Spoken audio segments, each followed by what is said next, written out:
بسم اللہ الرحمن الرحیم۔ محترم خواتین و حضرات، السلام علیکم ورحمۃ اللہ وبرکاتہ۔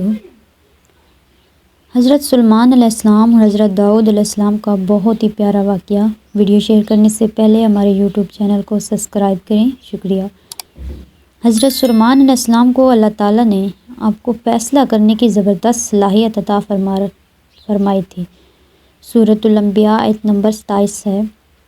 سورۃ الانبیاء آیت نمبر 87 ہے۔ اور داؤد اور سلیمان کو یاد کیجیے جبکہ وہ کھیت کے معاملے میں فیصلہ کر رہے تھے کہ کچھ لوگوں کی بکریوں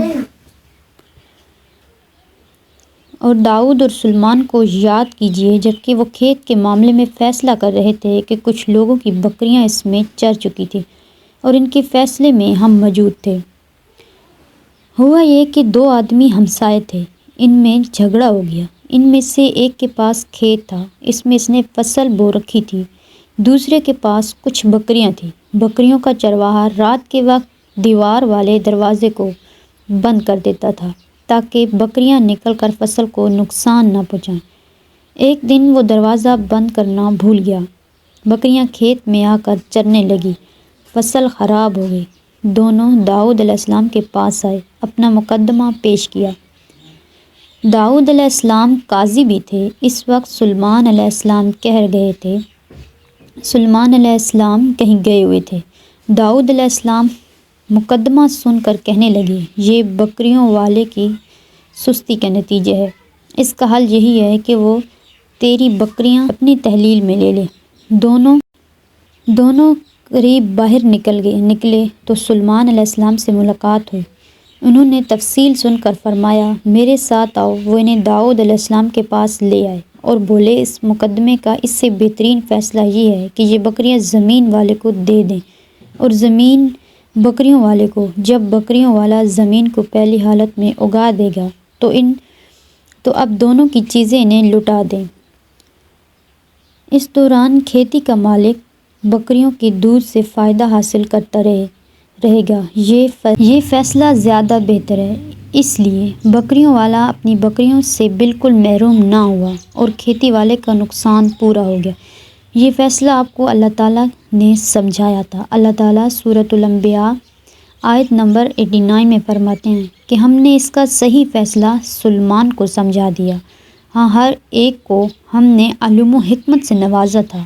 بخاری اور مسلم میں ایک حدیث ہے کہ اس میں ایسی قسم کا ایک واقعہ بیان ہوا ہے کہ دو عورتیں اپنا مقدمہ داؤد علیہ السلام کے پاس لائیں۔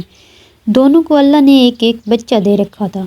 ایک بھیڑیے نے حملہ کر کے بڑی عمر والی کا بچہ چیر پھاڑ ڈالا۔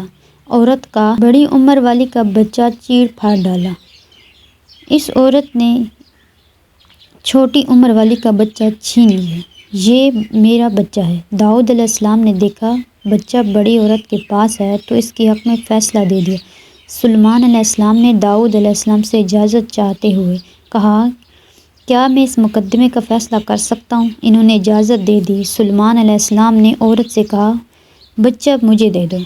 بچہ ہاتھ میں لے کر انہوں نے تلوار نکالی اور دونوں عورتوں سے فرمایا، دو ٹکڑے کر کے تم دونوں میں برابر برابر تقسیم کرنے لگا۔ یہ سن کر بڑی عورت بولی کہ ٹھیک ہے، جبکہ چھوٹی عورت ممتا کی وجہ سے چلا اٹھی کہ آپ اسے زندہ رہنے دیں اور اسے دے دیں۔ یہ سنتے ہی سلیمان علیہ السلام بول اٹھے، تو ہی ہے اس کی ماں جس سے اپنے بچے کے ٹکڑے دیکھنا برداشت نہ ہو سکا، پھر بچہ اسے دے دیا۔ سلیمان علیہ السلام کا ایک تیسرا واقعہ قرآن میں یوں ہوا کہ سورۃ النمل آیت نمبر 17 اور 18 میں حضرت سلیمان علیہ السلام کے سامنے ان کے تمام لشکر جنات، انسان اور پرندوں میں سے جمع کیے گئے، ہر قسم کے الگ الگ کھڑے کر دیے گئے۔ جب وہ چونٹیوں کے میدان میں پہنچے تو ایک چونٹی نے کہا، اے چونٹیوں اپنے اپنے گھروں میں گھس جاؤ، ایسا نہ ہو کہ بے خبری میں سلیمان اور ان کا لشکر تمہیں رون ڈالے۔